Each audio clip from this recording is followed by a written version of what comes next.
So 35 trillion today seems very high. And especially if you look at, let's say, 1990, 2000, 35 trillion seems extremely high. But it's really the fact that the inflation has caused the value to be so low that 35 trillion just doesn't carry the same weight anymore. I'm not saying it's not high, but it doesn't carry that same weight.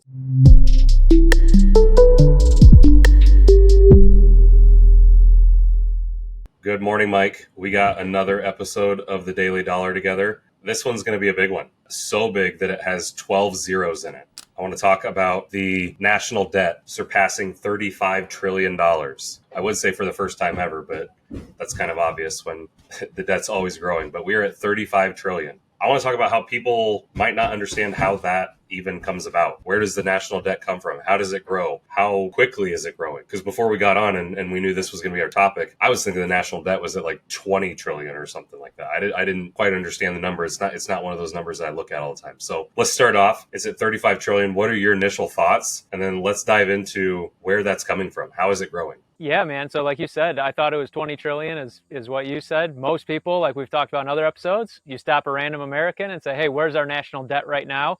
Explain to me how it works. Not a clue. That's kind of the problem, right? When numbers start to get so big that you can't even fathom, you kind of just quit paying attention. It's like by the time you're having to count the commas in the number to make sure you have the right number, it's like, this is just beyond me. I'm not even going to pay attention anymore. So, I don't know that you can be surprised by the number because, 30 trillion is just as surprising as 35. At some point, does it really matter how big the number is before the shock factor wears off? I don't know if I'm surprised by the news. I don't know. It's pretty wild. But I think, like I said, the biggest thing is most people probably just don't understand the national debt. If this was your personal budget, in that article, it said that it's rising by $5 billion per day. If your personal budget was rising by, say, $5,000 per day, you'd probably be losing your mind and frantic. And the United States seems to be just chugging along, raising, adding $5 billion each day in interest. So I think there's just a huge disconnect, and people always try to put their personal budget in place of the federal budget and try to wrap their head around it. And it just is apples to oranges. It's so far different. Yeah, and I think people, they have that disconnect because their understanding is like, well, I pay taxes, and so do all the other Americans. They pay taxes, so like, doesn't that go towards the national debt? I think that's kind of the common person's like, well, we all put money into the government. Like, how is it rising $5 billion a day? That's not even possible. And my first thought when we were thinking about this topic was, have you ever seen those videos online where it's like an animated video, and it'll show, here's $1 million in $1 bills stacked up, and it's like on a table, and it's like, here's $1 billion in $1 bills, and it's like the size of a pallet, and then here's $1 trillion, and it's like the size of a football field of $1 bill. It's like an unfathomable number that you can't. If you saw $1 trillion in person, you couldn't even imagine. You'd have 35 so the fact that we fields. have 35 trillion, 35 foot, and so nobody could even imagine 35 football fields next to each other. We're in Iowa and Indiana. That would call it about a 40-acre field is kind of what you're looking at, just stacked tall with $1 bills. It's an amazing amount of money. 35 trillion though. So one of the stats that I read is it's gone up $8 trillion. So it was at 27 trillion since the last time Trump was in office, right? So over the last 4 years, it's gone up $8 trillion. What are some of the things that have contributed to that growth? Not just since Trump was last in office, but going from $0 to $35 trillion. What are some of the things that contribute to the growth of the national debt? Yeah, so we want to be careful not to, make it too political, but because, we're using Trump as an example of being the last president. So the reality is like 8 trillion is a ton, but typically Republicans actually make the national debt rise faster. But typically Republicans are more of a free market. So like it's almost contradictory. Like the debt should get better with Republicans in office, but it doesn't. And the Democrats are no better. They just run, the debt up the same. We're climbing $5 billion a day. And a lot of it has to do with interest rates right now. So the debt is climbing. I read a stat the other day that if we're not there yet, we're just about there, where the amount of money that we're borrowing each day doesn't even cover the interest payments that are due each day. Now we're not even making a principal payment anymore. The interest just keeps climbing. And a lot of that is because the Fed rate is where it is. So that kind of where the Fed rates are kind of sets the norm for what treasuries will trade at. So because the Fed rates are high and in general, the bond market is sitting higher than normal,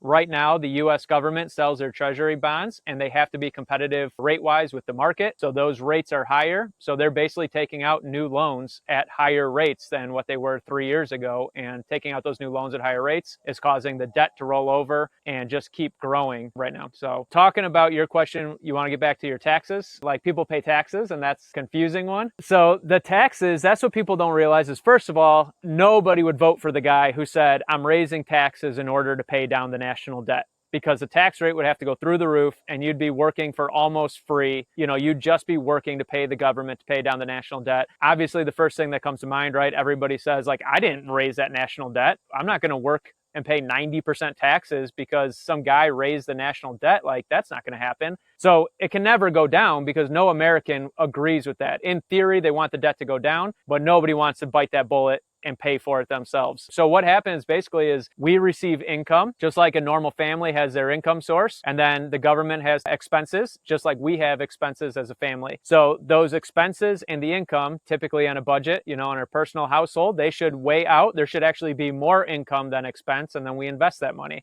The government doesn't work that way. The government picks their budget, whatever the expenses are, then they raise money via taxes. It always comes up short. There's a shortfall there where they don't have a balanced budget, so we have a deficit, and that's where they just borrow money to cover that deficit. So they're just saying, here's what we want to spend. If we have enough money, we'll use it. We never do, so we'll just borrow that money and keep the thing rolling, and the debt just keeps climbing. Yeah, and so it seems like within the government, there's always checks and balances, right? When we're talking about the federal debt, we got to talk about the federal government, not necessarily at the state level. The state levels, some are not great either, but there's got to be checks and balances. And it seems to me that the growth of this national debt, let's call it over the last 30 years, there's been some kind of reckless or, I guess, unmonitored borrowing, kind of like you were talking about. Let's set a budget number versus actually setting a budget number that might be close and just maybe cutting back on stuff for maybe a year. There's just a budget number. There's the borrowing that fills in that gap. What are some of the things that we could do to, monitor that borrowing recklessness that I feel is happening? Because it's, to me at this point, and kind of the main point that I wanted to make today versus yours, is it just feels like a number at this point.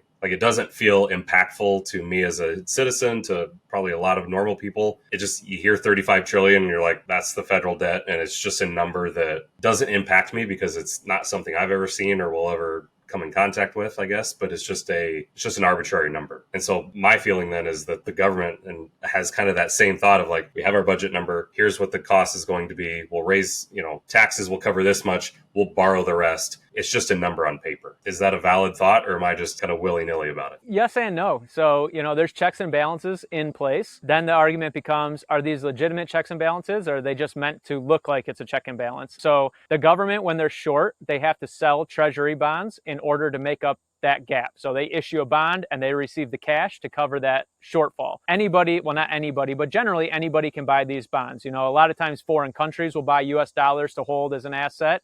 Pension funds, Social Security will invest into treasury bonds. So let's take a couple of those examples. Is the US government is short on money, cash to pay the bills. They issue a bond. The Social Security fund, which is technically separate, it gives cash to the treasury to buy that bond as an investment to hold. So they look at it as an investment, but really it's just a circle of money within the US government, and it's just kind of a check and balance.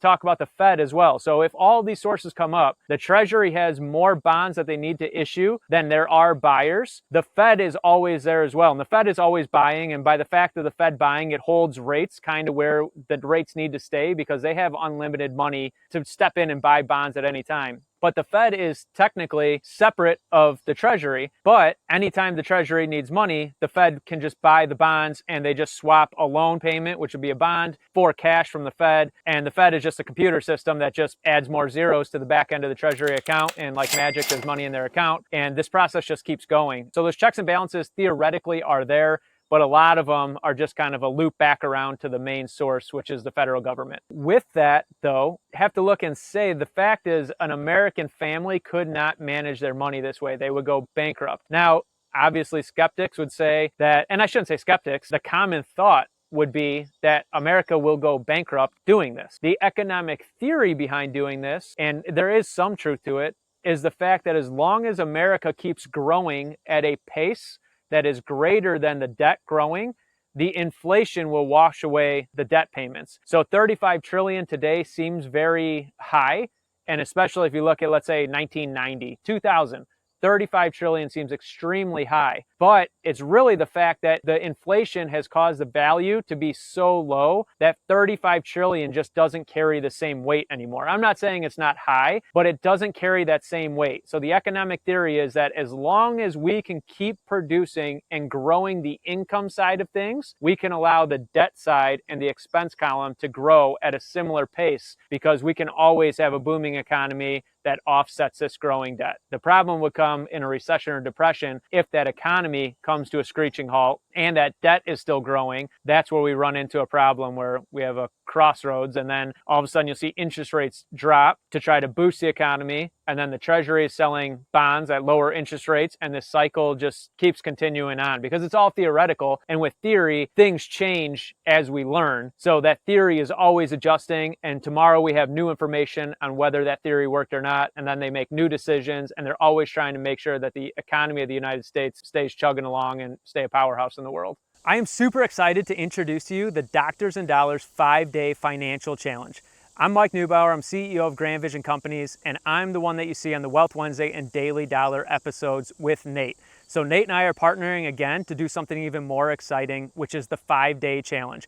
We're taking the best of all of our episodes, all of our expertise and knowledge, and we're condensing it into an impactful and purposeful 5-day presentation, 1 hour per day, for 5 days, to give you everything you need to build that foundation for your financial future.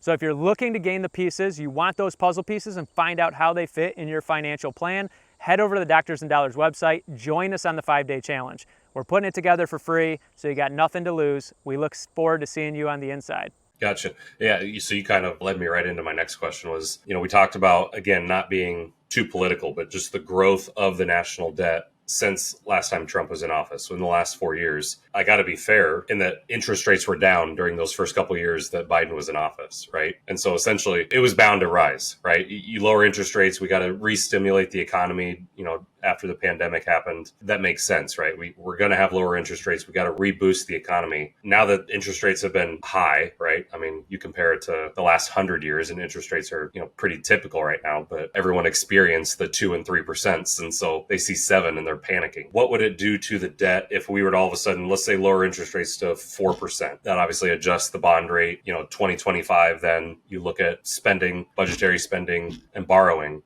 How would that impact the current national debt number? Even though it would positively impact the economy and people's pocketbooks, how would it impact the national debt? So there's a lot of factors that go into there. So as that debt rolls over, we have daily treasury, we have 5-year, 10-year, 2-year, we have all kinds of different bonds that get issued. The short-term bonds would reset at that lower rate very quickly. So that would break a little bit of that problem that we have. The problem is if you lower rates at a time when the economy is doing well, theoretically, the economy will take back off because people have extra money and inflation goes through the roof. And the concern becomes hyperinflation, in the economic theory world. So you don't want to lower rates too soon. The problem is that if you wait too long, then the recession has already hit, the economy slows, and by the time you lower rates, you're trying to catch up. And this is the debate of the soft landing, is finding that perfect timing to drop rates. Because when you talk about the national debt, would it have an effect on the national debt? Yes, it would stop growing in theory at such a rapid rate, simply because the interest is not growing at that same amount. But lowering the rates also signifies that we have a slowdown in the economy, which means GDP, tax income, all these income sources are likely also dropping a little bit, which is what caused the rates to come down. So it's that fine line of not waiting too long, but also not letting it grow out of control. And then you have to remember that at the end of the day, realistically, the US government has a money printing press. So they always have kind of that ace in the hole. It's just whether they crush the economy or create hyperinflation by misusing that tool that they have. Absolutely.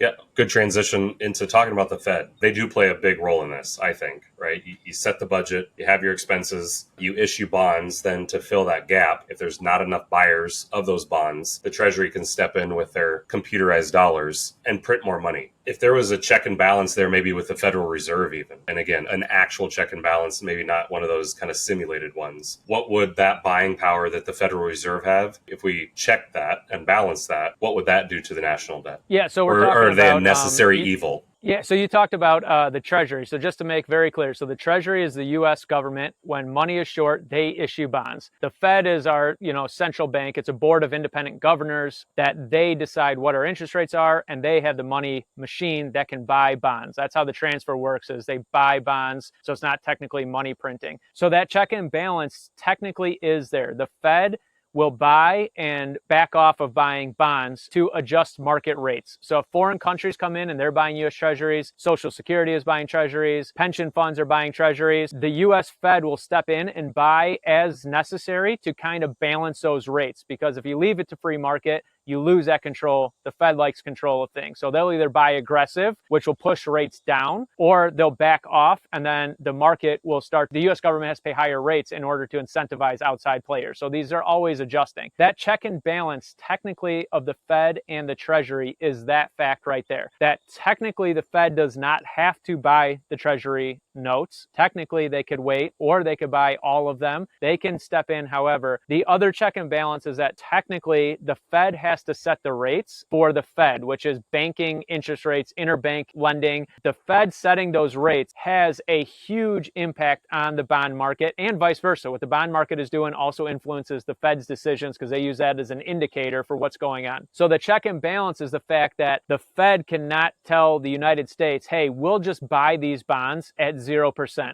Don't worry about it. We'll pay 0%. They have to, in theory, pay fair market rates. If the Fed was able to buy at 0%, and if the Treasury was able to get money from the Fed at 0%, that is technically money printing, and that's not allowed. And that's technically the check and balance, that it should be all an open market operation. Everybody should have fair. Foreign countries can buy at the same price as the Fed, and that's the check and balance. Same thing. Whether there's a lot of people with their hand, calling shots and adjusting things. So whether that check and balance works perfectly is obviously to be debated, but that is technically how that check and balance works between the two. Gotcha. With that in mind, and I think back to the kind of the comparison used earlier, if somebody was running their personal household budget this way, imminent bankruptcy, right? Like it would just happen at some point. Why isn't it that the government then doesn't setting their budget, they actually back it into, here's what our expenses are. Like, here's our expenses. So here's what we got. Here's all we can spend. To me, that makes sense. Like, you got a household that's making 10 grand a month and your expenses are 12, right? You got to make more money then. But on the flip side, like if your expenses are 10 grand, like you can't spend more than that. Like, that's just common budgetary things. Why doesn't the government have that same mindset of, we know that our expenses are going to be $40 trillion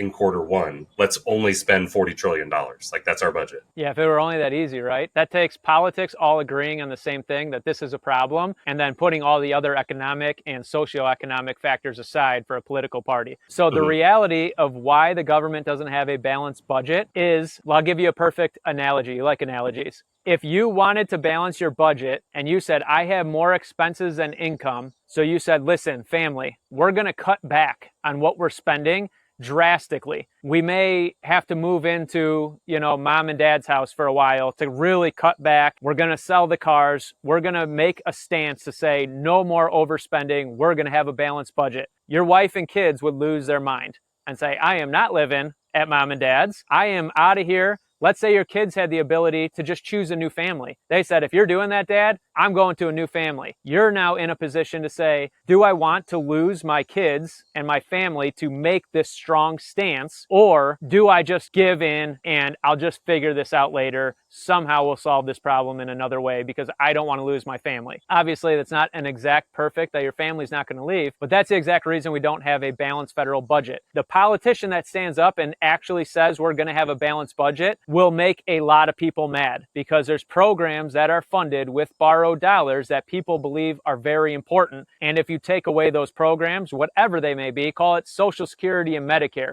you tell all of the elderly people, no more Social Security, no more Medicare insurance, because the budget is just out of control. You have just lost all of those voters in the next election cycle. And you cannot lose those voters because that's political suicide. So that is the exact reason of why we don't have a balanced budget. Nobody is willing to lose voters in the next cycle in order to fix the debt problem. Therefore, we come up with new theories on basically the premise of nobody's willing to do this. How else can we try to resolve this problem? Very interesting. And this is going to be just my naiveness around then the budget, because you made a comment earlier that, some of those federal programs are funded off of borrowed dollars. So when I think of, okay, here's the fixed expenses for, let's say, 2025, and then we know that we have to borrow X amount of dollars because here's our budget. Social Security and Medicare, they may fall in that borrowed part. What's falling in that fixed budget? Like, hey, we got to fix roads, that costs $30 billion. We got to fix bridges. That's another $20 billion. Like, what goes into the fixed budget versus all the borrowed? Well, it all goes into fixed and borrowed. There's really not a perfect line for that because it comes down to the fact of we need to fix roads. Well, how badly do we need to fix the roads? Are they in that bad a shape that we need to, or can we wait till next year? Can we just do a couple roads and bridges this year, or do we have to do more? So everything is a balancing act back and forth. There's not a perfect, this falls in the fixed, this doesn't. At the end of the day, everybody's opinion on how to get a balanced budget involves taking away your programs. So ours are important, yours are not. And then the other political party gets in and says, no, take away yours, ours are important, yours are garbage. And neither side will agree because everybody believes the other side has pointless programs. So you have roads, bridges, you even have things like tax rebates. So you want to say that we'll give this tax rebate back, which is going to lower the income side of things. So we're going to have to borrow more. Well, that tax rebate is important to some Americans and others think that's pointless. You look at things like EVs and battery cars. Well, we give a rebate to buy an EV. So that's to incentivize people to switch. And the Democrats would say, in their opinion, that that is a well-spent dollar because it will increase our sustainability in the future. The other side would say that's not a good use of money. And they all go back and forth and they're all spending and they all justify it in some way. And the other side always thinks that's a waste of money. Ours is much better. And we just keep going back and forth. And that's the way it is. So everybody, I think, agrees Social Security and Medicare is important as an example, but they're all also willing to do what's best for their party. It's just beneficial for the fact that it's not better for either party to cut Medicare or Social Security. That would make people mad on both sides. Yeah. What is the biggest line item in the federal budget?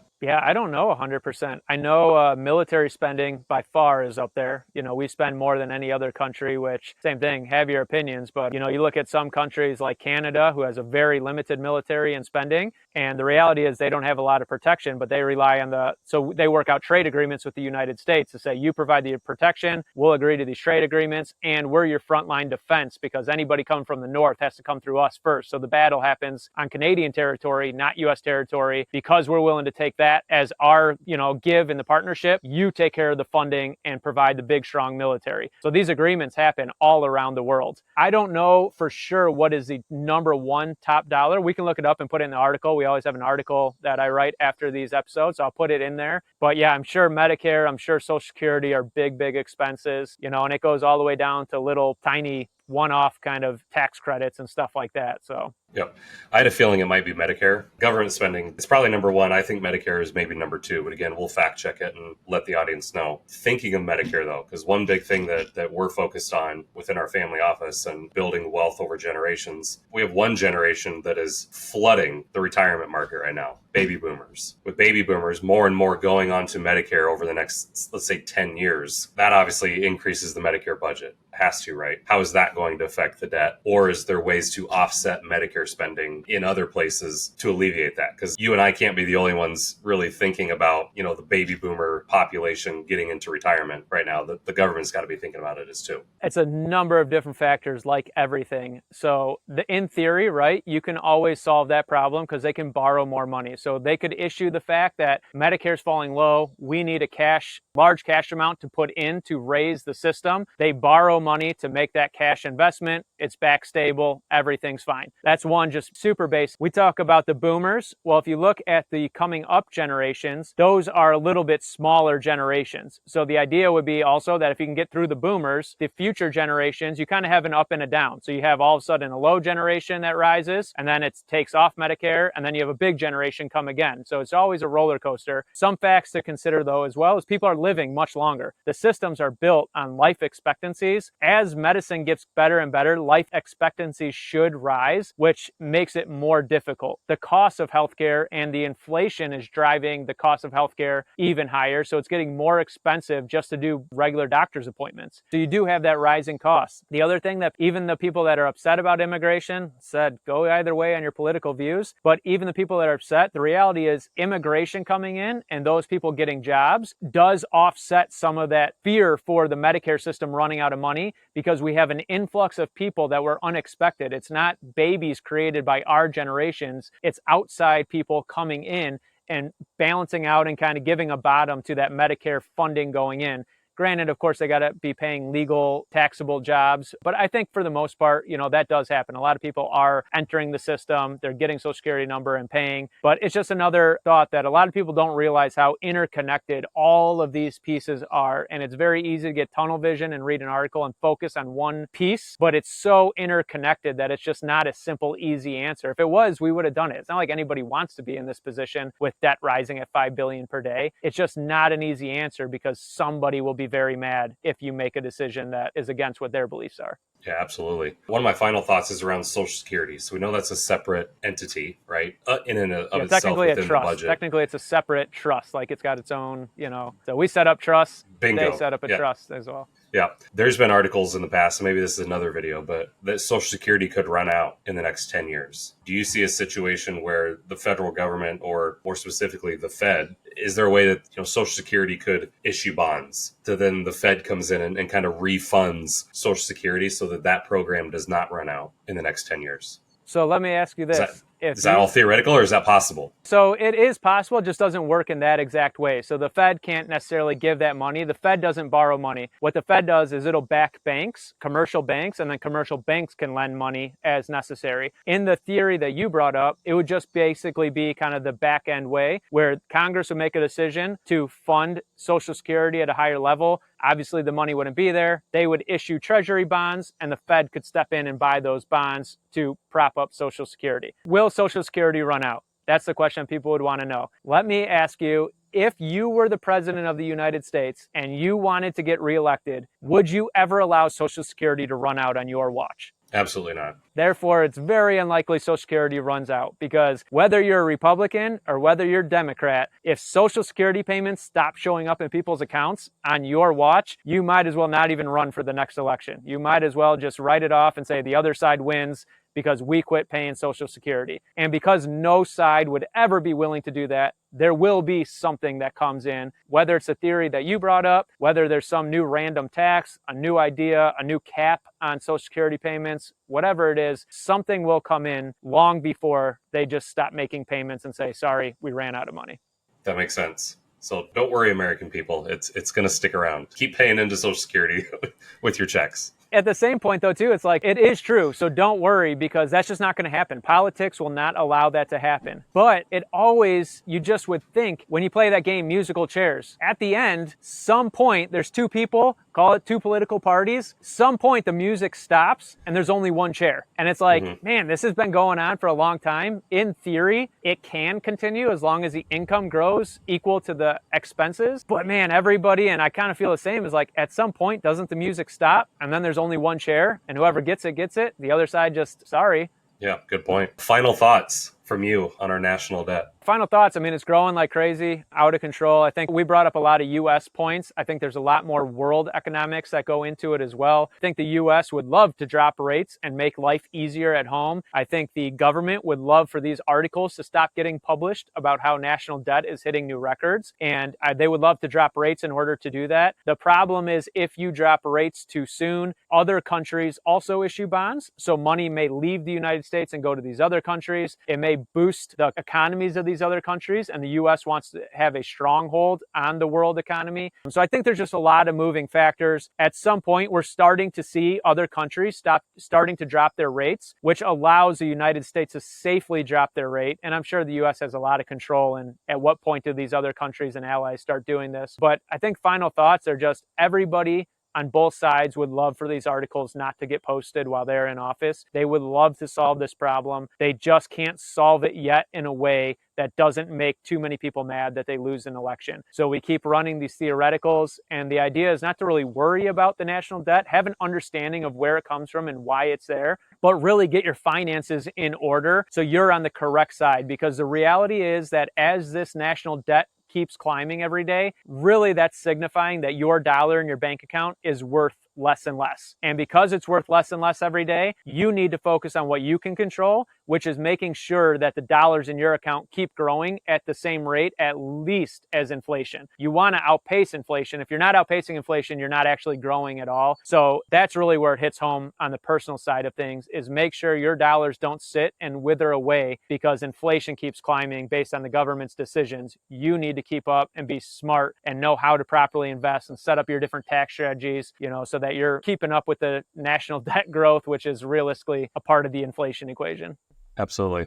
Great final thought. We'll be back at it again tomorrow. We'll keep reading the articles, and we'll come again with another great episode with our thoughts on the headlines of today. See you, buddy. See ya.